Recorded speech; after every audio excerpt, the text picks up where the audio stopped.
안녕하세요. 김광욱 노무사입니다. 2023년 10월 23일 노동법 브리핑을 시작하도록 하겠습니다. 지난주 보도된 노동사건 판결 중에는 특히 그 근로기준법상 근로자 지위와 관련된 두 가지 사건이 눈에 띄는데요. 한 가지는 마켓컬리 배송기사 사건이고 또 다른 한 가지는 대경모터스 자동차 영업사원과 관련된 사건입니다. 이 택배기사라든가 자동차 영업사원에 대해서 노동조합법상 근로자이냐 하는 이 문제는 뭐 거의 해결이 되어 있습니다. 이미 대법원 판결이 그 점을 인정하고 있는 것으로 나와 있습니다. 근데 계속 문제로 남은 것은 근로기준법상으로도 근로자인가 하는 이 문제가 상당히 이제 이슈로 되어 있었는데 이번에 법원에서 여기에 대한 판단을 좀 내리고 있는 것 같습니다. 우선 한 가지는 16일 날 보도가 된 것인데 한국경제신문에서 보도했네요.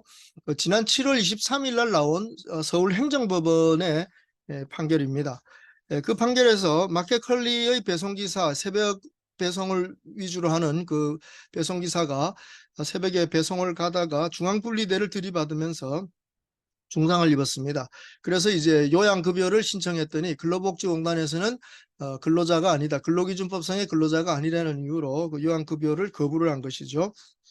그러면 배송기사니까 특수고용 근로자, 특수한 노무 제공 형태의 근로자로 인정될 수 있지 않느냐, 그러면 산재가 되지 않느냐 이렇게 판단할 수 있겠지만 역시 이분이 택배 사업자는 아니니까 결국 그러한 특례도 적용받을 수 없다라고 근로복지공단이 판단했습니다. 그래서 이제 이 다친 근로자가 결국 소송을 제기하게 되었는데 서울행정법원에서는 이 사건을 다루면서 결국 이 마켓컬리 배송기사는 근로자, 근로기준법상의 근로자로 인정해야 된다라고 판단한 것입니다. 근거는 바로 이 회사 컬리 넥스트 마일이라고 하는 이 회사가 사실상 이 근로자의 업무를 지휘 감독했다고 본 것이죠. 화물 상차부터 배송 완료까지 모든 업무 과정을 회사가 제공하는 모바일 앱에 입력하도록 되어 있어서 회사가 전체 내용을 파악하고 업무 지시를 할 수 있었다는 것입니다. 특히나 이 경우에 이 배송기사에 대해서는 매월 480만 원 가량의 고정급을 지급하고 있었다고 하는 것입니다. 그래서 이런 점에서 볼 때 이것은 근로기준법상 근로자로 볼 수밖에 없다. 그러니까 노무지휘를 받으면서 거기에 적절한 임금을 받는 이런 형태로 판단을 한 것 같습니다. 어쨌거나 이 배송기사를 근로기준법상의 근로자로 인정하는 첫 번째 판결이 나왔다라고 하는 점에 유의하실 필요가 있을 것 같습니다. 자, 그 다음에 대경모터스의 그 자동차 판매 영업 사원인데요. 대경모터스는 이제 외국차, 미국 자동차 지프를 수입해서 파는 그런 회사인데 여기에 자동차 판매 영업 사원으로 이제 근무하는 A 씨가 있습니다. 이런 분들을 카마스터 이렇게 부르죠. 그 현대자동차 판매점에도 이런 카마스터들이 많이 있어가지고 이들과 관련돼서는 노동조합법상의 근로자라는 게 이제 인정이 되고 그것을 방해했던 그 대리점주들이 부당 노동 행위로서 이제 처벌받는 이런 경우도 이미 나와 있었습니다. 근데 이번 이 사건은 이 대경모터스 소속 이 카마스터가 근로기준법상의 근로자로 인정될 수 있느냐 하는 이 문제였습니다. 이 A씨는 매일 오전 8시 20분에 출근해서 매장을 청소하고 그 다음에 오전 9시부터 회의를 하고 오후 6시에 퇴근을 합니다. 토요일에는 돌아가면서 당직 또 서서 오후 9시까지 근무를 하는 이런 형태의 근무를 했다고 합니다. 그렇지만 이제 보수는 월급제의 어떤 고정급이 있는 게 아니고 자동차 판매 실적에 의해서 이제 지급받는 이런 상황이기 때문에 사용자 측에서는 이 사람들은 프리랜서 그러니까 위탁 계약을 맺은 프리랜서로서 근로기준법상의 근로자는 아니다. 그러니까 퇴직을 했을 때 퇴직금을 지급할 의무는 없다. 이제 이렇게 주장을 했는데 바로 이 A 씨가 퇴직하면서 퇴직금을 달라고 했지만 안 주니까 결국 이게 이제 소송이 된 것이죠. 그런데 1심과 2심에서는 이 대경모터스의 A 씨 같은 경우는 이것은 회사하고의 근로계약 관계에서 노무 제공을 하고 있고 임금을 지급받는 그러한 근로기준법상의 근로자로 인정을 했습니다. 그것이 이제 대법원에 올라와서 지난 12일 날 10월 12일 날 대법원이 1심과 2심 판결을 확정지어 주었습니다. 말하자면 근로기준법상의 근로자로 인정을 해준 것이죠. 그래서 이번 사건은 퇴직금 지급받지 못한 부분과 관련된 민사소송이었죠. 그래서 이제는 대경모터스에 있는 그 자동차 판매사원 카마스터 것들이 근로기준법상의 근로자로서 인정된다 하는 것입니다. 재밌는 거는 좀 전에 이보다 얼마 전에 이 대경모터스는 똑같은 사건에서 퇴직금을 지급하지 않았다는 이유로 형사처벌까지 받은 적이 있습니다. 그러니까 민사적으로나 형사적으로나 이러한 카마스터들이 근로기준법상 근로자라는 것이 대법원에서 이제 인정이 되었다는 것이죠. 그래서 이것이 아주 관심 가는 판결인 이유는 바로 현대자동차의 카마스터들이 노동조합법상의 근로자는 인정되지만 아직까지 근로기준법상의 근로자는 인정되지 않고 있기 때문에 이번 이 대법원 확정 판결이 그 사건과 관련해서 어떤 영향을 미칠 것인지 이게 관심사가 된다고 보겠습니다. 카마스터라는 그런 직군들의 영역들에 있어서의 그 어떤 업무 방식은 거의 비슷하지 않겠습니까? 결국 그 영업점을 중심으로 해가지고 방문하는 고객들에게 이제 차를 설명하고 파는, 그래서 그 판매한 실적에 따라서 이제 임금을 받아가는 이런 경우라고 볼 수 있습니다.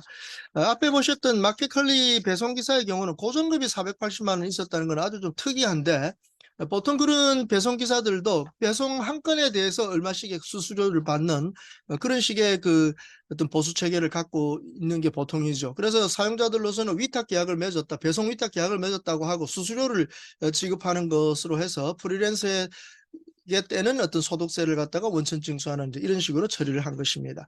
그래서 지금까지 일반적으로 뭐 심지어 노동부조차도 이렇게 위탁 계약을 체결하고 수수료를 받고 그리고 거기에 대해서 어떤 프리랜서로서의 계약을 맺은 이런 사람들에 대해서는 근로기준법상 근로자로 인정하지 않는 이런 경향이 아주 강했던 것 같습니다. 근데 제가 그동안 그 점을 쭉 살펴보면서 좀 안타까운 게 이런 경우에 있어서 이런 프리랜서라고 부르는 이 사람들의 경우에 있어서 어쩌면 근로기준법 47조가 적용되는 근로자들이 아닌가 이런 생각을 항상 하고 있었습니다. 그러니까 이런 프리랜서들, 배송기사라든가 판매사원이라든가 이런 사람들이 근로기준법상 근로자냐 아니냐를 판단하는 중요한 법적 기준은 근로기준법 47조에 있다는 것입니다. 근로기준법 47조를 보시면은 제목이 도급근로자라고 되어 있고요. 이렇게 되어 있습니다. 사용자는 도급이나 그 밖에 이에 준하는 제도로 사용하는 근로자에게 근로시간에 따라 일정에게 임금을 보장하여야 한다 이렇게 되어 있습니다. 그러니까 여기 도급이나 그 밖에 준하는 제도로 사용하는 근로자라는 표현을 씀으로써 단순하게 그 월급을 꼬박꼬박 받는 이런 근로자들 말고 이 도급으로 받는, 여기 도급이라는 것은 민법상에서 말하는 도급하고는 좀 성격이 다릅니다. 민법상의 도급은 일의 완성의 대가로 보수를 받는 이런 계약관계를 말하지만 지금 근로기준법에서 말하는 근로자로서 도급제에 준하는 제도, 도급제로 일하는 근로자라는 건 말하자면 일종의 성과급을 받는 사람을 말하죠. 성과급이나 또는 실적급을 받는 사람입니다. 근로기준법을 만들던 그 1950년 당시에 이런 도급제로 일하는 근로자들이 우리나라에 많았습니다. 예컨대 탄광에서 일하시는 광부들이 석탄을 한 바게스 캐오면 그 한 바게스당 얼마의 임금을 받는 이런 경우, 그 다음에 신발 공장 같은 데서 신발을 한 켤레 완성하면 그걸 만들면 그 신발 한 켤레당 얼마 이런 식으로 성과급을 받는 이것이 바로 이 근로기준법 47조가 말하는 도급 근로자인 겁니다. 그래서 이런 사람들이 일감이 만약에 적거나 하는 어떤 사정이 생겼을 때 임금을 제대로 못 받을 경우가 있으니까, 그러니까 근로시간에 따라 일정에게 임금을 보장해야 한다 이렇게 근로기준법은 규정하고 있는 겁니다. 그래서 일찌감치 그런 특수한 형태 실적급이나 성과급을 받는 근로자들을 보호하기 위한 그러한 보호 규정을 근로기준법 47조에 규정하고 있습니다. 근데 이제 요즘 와서 보면 이런 식의 근로자들은 좀 없지만 똑같은 형태로 일하는 근로자들이 많죠. 일하는 시간에 따라서 임금을 받는 게 아니고 일하는 실적, 성과에 따라서 임금을 받는 근로자들이 많지 않습니까? 예컨대 전자제품 그 AS 기사, 거기는 AS 한 건 하면 얼마 이렇게 수수료를 받도록 되어 있습니다. 또 지금 보시는 바와 같이 배송기사들 한 건에 배송을 마치면 얼마, 또 여기 저 카마스터들 차를 한 대 팔면 얼마 이런 식으로 보수를 받는다면 바로 이들이 일종의 도급제 근로자라고 볼 수가 있다는 것이죠. 그러니까 이런 사람들에게 근로기준법 47조가 적용된다 이렇게 생각하면 간단하죠. 당연히 근로기준법상 근로자가 되어버리는 겁니다. 근데 이상하게 이 근로기준법 47조의 적용을 별로 검토를 하지 않고 그냥 위탁 계약 맺었으니까 가능한 한 근로자가 아닌 쪽으로 이렇게 몰아가려고 이론을 이렇게 세우다 보니까 굉장히 이제 혼란스러운 이런 관계인데, 사실은 이들이 일하는 방식을 보면 실질적인 노무 관리를 받고 있고 노무 지휘에 따라서 노무를 제공하고 있는 게 분명하고, 그리고 거기에 대한 보수를 받는데 단순히 시간에 따른 보수를 받는 게 아니라 실적이나 성과에 따른 보수를 받는다는 점을 생각한다면 당연히 근로기준법 47조에서 말하는 도급 근로자에 해당하는 것이라고 판단해야 된다는 것이죠. 근데 이렇게 복잡하게 지금 진행이 되어 와서 좀 안타까웠는데, 이번에 대법원의 판결들 또 서울행정법원의 판결들이 이런 점에 있어서는 상당히 발전된 그런 판결을 지금 내리고 있는 것 같습니다. 그래서 이들을 뭐 특수고용 형태 뭐 이렇게 복잡하게 갈 필요 없이 근로기준법 47조에 있는 근로자로서 인정하게 된다면 산재보험법을 적용하는 것도 그렇게 어렵지 않을 겁니다. 그리고 이렇게 근로기준법 47조에도 해당하지 않는 그런 노무 제공자들, 이들은 노동법이 관할할 그런 분들이 아니라는 거죠. 이분들은 어차피 자기들이 자신이 자유롭게 일하고자 하는 이런 어떤 사업자적인 성격이 강한 분들이니까 이분들을 보호하기 위한 법률을 별도로 만들어야지, 이걸 전부 노동법 체계 안에다 집어넣어 가지고 끼워 맞추려고 하다 보면 우리 산재보험법 지금 보십시오. 얼마나 그 뒤에 특례 조항들이 많이 있어 가지고 골치 아픕니까? 그러니까 이 부분을 좀 잘 좀 정리하실 필요가 있을 것 같습니다. 그때 기준이 뭐냐 하면 일반적인 근로자, 시간에 따라서 보수를 받는 근로자들 말고도 성과나 실적에 따라서 받는 근로자들, 도급에 준하는 근로자들이 있다는 근로기준법 47조, 이 규정을 잊지 마시고 판단하신다면 더 적절하게 정리가 될 것 같습니다. 자, 그 다음에 두 번째로 육아휴직을 쓴 여성 근로자들이 육아휴직을 마치고 오니까 이제 강등시키는 인사 부분에서 이제 불이익을 주는 뭐 이런 사건이 이제 종종 있었는데, 이미 이것은 2022년 대법원 판결에서 롯데쇼핑 사건으로 기억하는데, 그 육아휴직 갔다 온 그 여성을 어떤 그 매니저급에서 이렇게 일반 직원으로 강등시켰던 이러한 전보 처분은 잘못되었다. 그것은 육아휴직을 이유로 해서 불이익을 주면 안 된다는 그 법을 위반한 것이라고 해가지고 그러한 전보 처분이 위법이라는 게 이미 확립되어 있습니다. 그런데 이번 사건은 법원에까지 가지 않고 지금 중앙노동위원회에서 차별 시정 차별 시정 신청을 받았습니다. 남녀 차별에 대한 시정 신청을 받았는데, 이 남녀 차별에 대한 시정 신청을 노동위원회에서 다룰 수 있도록 한 건 작년부터죠. 2022년부터인데 이게 첫 케이스입니다. 그래서 남녀 차별에 대한 시정 신청을 받은 노동위원회가 지방노동위원회에서는 차별이 아니라고 했지만 중앙노동위원회에서는 이것을 차별이라고 보고 거기에 대한 시정명령 판정을 내렸다는 점, 이 점이 아주 유의할 점이라고 볼 수 있습니다. 그래서 육아휴직을 갔다 온 여성 직원을 종전에 파트장의 지위에서 강등시켜서 일반 직원으로 만들었을 때 이것이 육아휴직을 이유로 하는 불이익 처분임은 분명하지만 그것에서 더 나아가서 남녀 차별이 됐냐 안 됐느냐, 이것이 이제 쟁점이 되었던 것이죠. 그래서 이 여성 근로자가 남녀차별 시정 신청을 노동위원회에 제기했고, 진호위에서는 졌지만 중노위에 가서는 결국 이기게 되어서 중노위에서는 그 회사에 대해서 이런 남녀차별에 대해서 시정을 하라, 그 회사 인사 규정들을 바꾸도록 하라는 그런 시정 명령을 내렸다는 것입니다. 아마 회사가 이제 이건 중노위 판정이니까 뭐 여기에 대해서 불복을 해서 결국 이제 행정소송으로 이렇게 올라갈 가능성은 아주 높다고 봐지고요.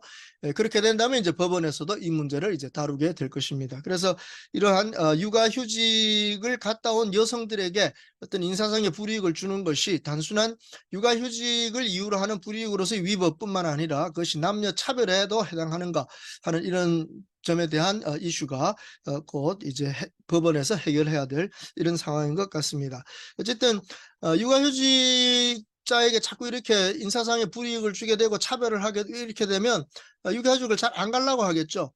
그러면 안 그래도 지금 출산율이 낮아가지고 고민인 우리나라 현실에서는 육아휴직을 마음대로 쓸 수 없다는 것 자체가 상당히 걸림돌이 될 수가 있습니다. 그러니까 좀 더 어떤 근로자든 남성이든 여성이든 자유롭게 육아휴직을 쓸 수 있도록 하려면 이러한 인사상의 어떤 불이익이나 또는 남녀 차별이 없도록 해야 할 것은 분명합니다. 그래서 이런 정책적인 고려도 감안해서 이제 우리 법원이 앞으로 어떻게 판단할 것인지 좀 두고 볼 일이지만 이번 중노위 판정은 상당히 의미 있는 그런 판정이라고 볼 수 있겠습니다. 그래서 이것이 서울경제신문에 를 비롯해서 여러 신문에 다 이게 보도가 되었습니다. 아주 중요한 그만큼 중요한 판정이라고 볼 수 있는 것이죠. 그래서 우리 인사 노무 담당자들이 좀 참고하셔서 앞으로 우리 인사관리에 좀 도움을 받으실 수 있다면 좋을 것 같습니다.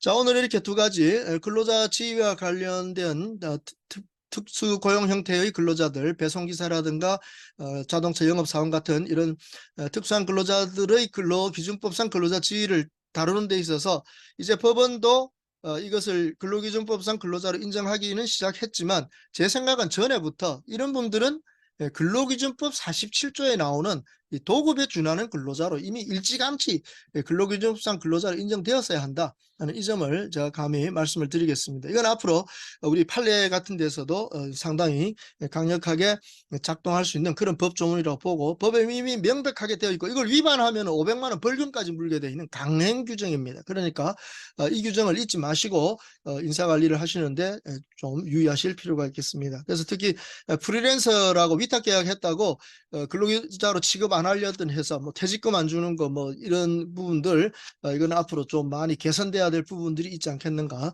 이렇게 생각을 합니다. 또 육아휴직을 좀 더 자유스럽게 쓸 수 있도록 이런 불이익이나 어떤 차별을 두지 않도록 하는 이런 점도 중요하다는 점, 그런 중노위 판정을 한번 살펴보았습니다. 자, 오늘 노동법 브리핑은 여기서 마치도록 하겠습니다. 끝까지 들어주셔서 대단히 감사합니다.